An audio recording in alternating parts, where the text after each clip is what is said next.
Hello friends, केम छो? जय श्री कृष्ण, जय अंबे। आज हूँ बनाવું છું એક બીજી નવી વાનગી વેસ્ટમાંથી બેસ્ટ। વધેલા ભાત વઘારવા માટે મેં આ તેલ મૂક્યું છે।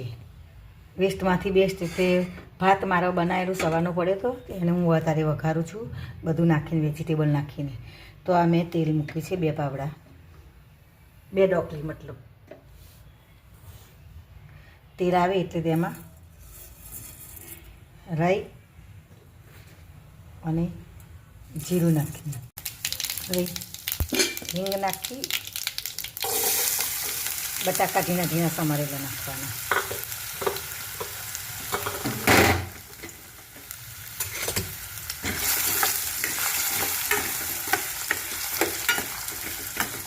આપણે આ લીલા મરચાં અને લસણ સમારી છે ઝીણું ઝીણું, એ નાખી દઈએ।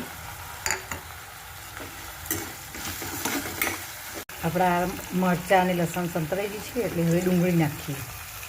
એક મીડિયમ સાઇઝની ડુંગળી લીધી છે, 2 મીડિયમ સાઇઝના ટામેટાં લીધા છે, તેના બી કાઢી નાખ્યા છે, બી કાઢ્યા વગર જ કરે, બી કાઢી નાખી અને 2 સમારી દીધા છે।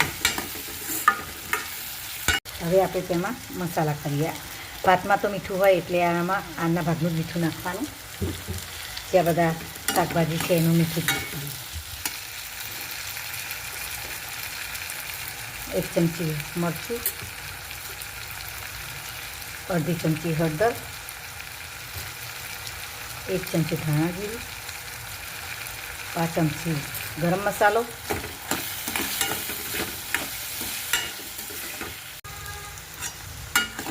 જો આપણા સંતરાઈ ગયું છે। હવે આમાં તમે વટાણા, મકાઈના દાણા તમે બધું જ નાખી શકો, પણ મારી પાસે નથી એટલે મેં ના નાખ્યું, પણ બાકી આ રીતે નખાય બધું। હવે આ ભાત નાખી દઉં। જો આપણે આ છેલ્લે પાછળ કોથમીર નાખી દઉં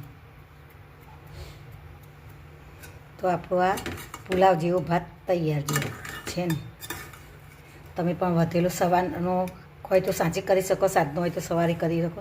પુલાવના જેવો જ ટેસ્ટ આવે, અમે પુલાવનો મસાલો નાખો એટલે બહુ સરસ થયો છે ભાત। તમે પણ આ રીતે બનાવજો